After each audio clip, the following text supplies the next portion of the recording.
Hello engineer, स्वागत है आपका civil Guruji the civil training institute में। मैं हूं corporate trainer engineer Rajeev Kumar और आप देख रहे हैं सिविल गुरुजी। इंजीनियर्स, आज आए हैं हम अपने इंजीनियर्स को साइड विजिट पे लेके, और वो भी हमारे छत पे बना हुआ है तालाब। ये छत पे बना हुआ तालाब, ये तालाब नहीं है। मैं आज इसको क्यूरिंग के बारे में बताऊंगा कि क्यूरिंग किस किस तरह से की जाती है और क्यूरिंग क्या क्यों जाता है। दरअसल क्या है कि मैं क्यूरिंग का मेथड बताने से पहले मैं आपको सबसे पहले बता देता हूँ कि ये आखिर ये पानी डालने क्या, ये जो पानी डालने का है प्रचलन, और इसमें इसको हम कहते हैं क्या, क्यूरिंग। इस प्रक्रिया को हम क्यूरिंग कहते हैं। आखिर ये पानी क्यों डाला जाता है? सबसे पहले हमारे जो सीमेंट के साथ जो रिलेशन है, सीमेंट और पानी के बीच एक बहुत बड़ा कोऑर्डिनेशन है। जब हम कंक्रीट बना रहे होते हैं तो हम उस समय भी हम उसमें पानी मिलाते हैं। तो जनरली जो हम कंक्रीट तैयार कर रहे होते हैं उनके हाइड्रेशन के लिए वो काफ़ी पर्याप्त मात्रा में पानी होता है। लेकिन क्या होता है कि जब हम कास्ट कर देते हैं तो उसके अंदर के जरिए एक जनरेट हीट का प्रोड्यूस होता है, हीट निकलता है, उसको हम हीट ऑफ हाइड्रेशन कहते हैं। हम उस हीट ऑफ हाइड्रेशन को रोकने के लिए ही हम ये छत पे जो देख रहे हैं तालाब बनाए हुए हैं, हम पानी लगाए हुए हैं। क्योंकि अब होता क्या है कि जो ये प्रक्रिया, जब सेटिंग का प्रक्रिया चालू होता है तो जो हमारे जो हीट ऑफ हाइड्रेशन हो रहा है तो हमारे जो स्ट्रक्चर है उसमें दरार आ जाएगा। दरार क्यों आएगा? क्योंकि हमारे अंदर जो पानी, हमारे जो कंक्रीट के अंदर जो हमारा कहीं बीम कास्ट हुआ है, स्लैब कास्ट हुआ है, उसमें जो पानी का मात्रा रहेगा और वो जब हीट ऑफ हाइड्रेशन होगा उसके साथ जो उसके अंदर पानी है वो निकल जाएगा बाहर। तो कहता है कि इस पानी जो उसके अंदर जितना सेटिंग के लिए चाहिए, जितना उसके हार्डनेस के चाहिए, जितना स्ट्रेंथ के लिए, वो हम कंक्रीट बनाते समय ही हम उसमें हम पर्याप्त मात्रा में पानी मिला देते हैं। तो हम उस पानी को ही रोकने के लिए हम उसके ऊपर क्या डालते हैं, उसके ऊपर हम पानी डालते हैं ताकि हमारा जो स्ट्रक्चर है वो सही से सेट हो सके और सही से वो स्ट्रक्चर बन सके और उसका स्ट्रेंथ प्रॉपर गेन कर सकते हैं। अगर स्ट्रक्चर मेरा कैसा भी हो, अगर उसका प्रॉपर क्यूरिंग किया जाए तो वो प्रॉपर स्ट्रेंथ हासिल करने में कामयाब हो जाता है। तो अब मैं बताना चाहूँगा आप लोगों की कितने दिन तक किसका क्यूरिंग करना चाहिए। सबसे बड़ी बात, अभी जो हमारे साइट पे देख रहे होंगे कि यहाँ एक पॉन्ड, इसको कहते हैं पॉन्ड क्यूरिंग कहते हैं, एक तालाब बना दिया गया, छोटे छोटे क्यारियों में बांट दिया गया है, जिसके जरिए क्या है इसमें पानी जमा कर दिया। और इसके जो अभी गर्मी का मौसम है और इसमें बहुत ज़्यादा पानी बार बार डालने पड़ते हैं। लेकिन क्या है कि इसके हीट ऑफ जनरेशन, जनरली जब हम स्लैब की बात कर रहे होते हैं, जब हम स्लैब की बात करते हैं, स्लैब में 14 से 21 दिन तक पानी मिनिमम देना चाहिए। तो 14 दिन तक तो मिनिमम देना ही देना चाहिए हमारे स्लैब में, ठीक है। लेकिन 21 दिन तक, जैसे अभी 14 दिन की बात मैंने किया, तो इसको कहने का ये मतलब हुआ कि 14 दिन तक कम से कम 3 टाइम, अगर ये पानी तालाब बना दिए हैं तो हो सकता है, बहुत ज़्यादा धूप है ना, तो पानी वाष्पित हो गए तो उड़ेगा भी। तो इसमें क्या करते हैं, ये देखते रहना पड़ता है कि, क्योंकि अगर मान लो यहाँ पानी है और यहाँ सूख गया तो ये भी, ये इस जगह देखते होंगे, कभी कभी छत में देखते होंगे ना दरार बन जाता है।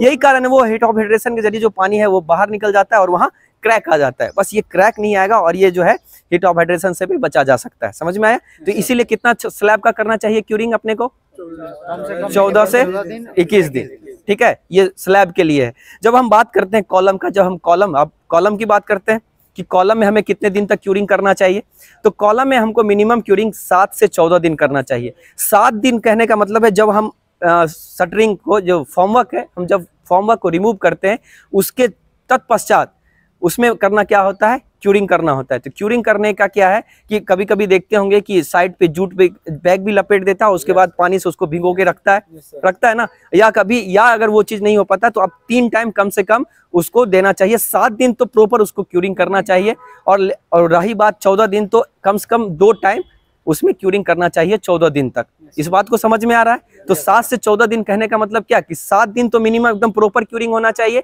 और 14 दिन तक मैंने बात बोला तो कम से कम 2 बार 14 दिन। इससे क्या होता है कि हमारा स्ट्रक्चर सही बन पाता है। और मैं इसके पहले, मैंने वीडियो के पहले शुरुआत में ही मैंने आप लोगों को बता दिया कि क्यों किया जाता है ये चीज़ें, है ना।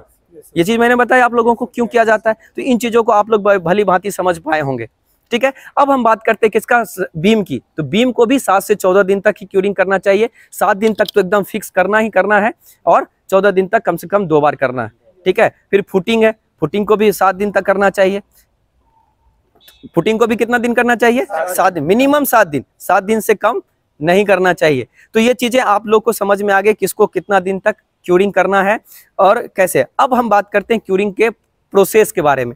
एक प्रोसेस तो आप अपने साइट पे देख ही पा रहे हो कि यहाँ क्या बना दिया, एक पॉन्ड बना दिया गया और इसके जरिए यहाँ पानी को इकट्ठा कर दिया जाता है और इसके जरिए इस स्ट्रक्चर को हम क्यूरिंग कर पा रहे हैं। समझ में आया? और कभी कभी क्या करता है, इस पूरे स्लैब पे क्या करते हैं, हम जूट बैग बिछा देते है ना, जूट बैग बिछा के फिर उसके ऊपर पानी डाल के उसको भिगोए रखते हैं। ठीक है, वो भी एक क्यूरिंग का टाइप ही है। और उसके बाद एक मेम्ब्रेन क्यूरिंग होता है। मेम्ब्रेन क्यूरिंग एक पतली सी सीट होती है। क्या करते हैं, जैसे ही हम इस पे कास्ट हुआ तो अब इसके अंदर उस समय तो मॉइस्चर रहता ही है, जब कास्ट हुआ तो उसके जस्ट 24 घंटा बाद, जो मैंने आपको शुरुआत में ही बताया था कि उसके अंदर जो कंक्रीट जब हम बना रहे होते हैं उसी समय हम पानी उतना मिला देते हैं ताकि जो हमारा हीट ऑफ हाइड्रेशन जो होना चाहिए स्ट्रेंथ उतना गेन करने के लिए काफ़ी है। लेकिन वो हीट ऑफ हाइड्रेशन के जरिए जो पानी बाहर निकल रहा है उसको हमको रोकना है, उसी को रोकना है ना। तो इसी वजह से क्या करते हैं, अगर उसके ऊपर सीट मेम्ब्रेन डाल दे तो वो क्या करता है, वो लाइट रिफ्लेक्ट कर देगा, नीचे जाएगा नहीं, और अंदर का पानी जो वाष्पित होगा, मतलब जो वाष्प होगा उसको तो ब्रेक डाउन कर देगा, उड़ने नहीं देगा। तो अब वो क्या करेगा, ऑटोमेटिक वो गेन कर लेगा उतना दिन तक। तो सीट मेम्ब्रेन से ये किया जाता है। समझ में आया? और क्या क्या पढ़ा, एक पॉन्ड पढ़ लिया, उसके बाद जूट बैग से कर लिया आपने, पढ़ लिया बैग गनिंग जो किया जाता है उस क्यूरिंग।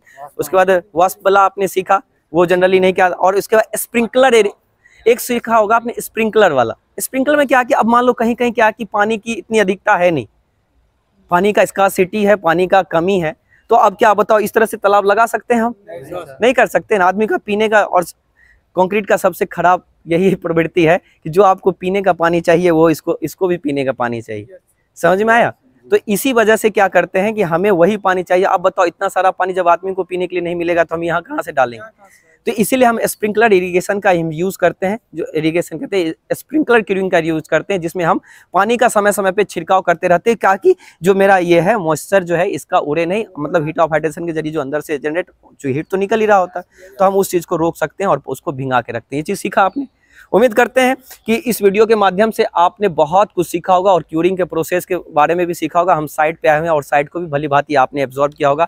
हम डायरेक्ट इंजीनियर को लाते हैं साइट पे ताकि उन चीज़ों को वो भली भांति अपने नज़रों से देख सके, अपने नज़रों से समझ सके और उस चीज़ को भली भांति ऑब्जर्व करके किसी भी साइट पे जाएंगे तो अपने नॉलेज और अपने स्किल्स के साथ अपनी कामयाबी को और ज़्यादा बढ़ा सकते हैं। अगर आप भी सिविल गुरुजी ज्वाइन करना चाहते हैं तो हमारे टोल फ्री नंबर 9111000123 पे कॉल करें, जुड़े हमारे साथ।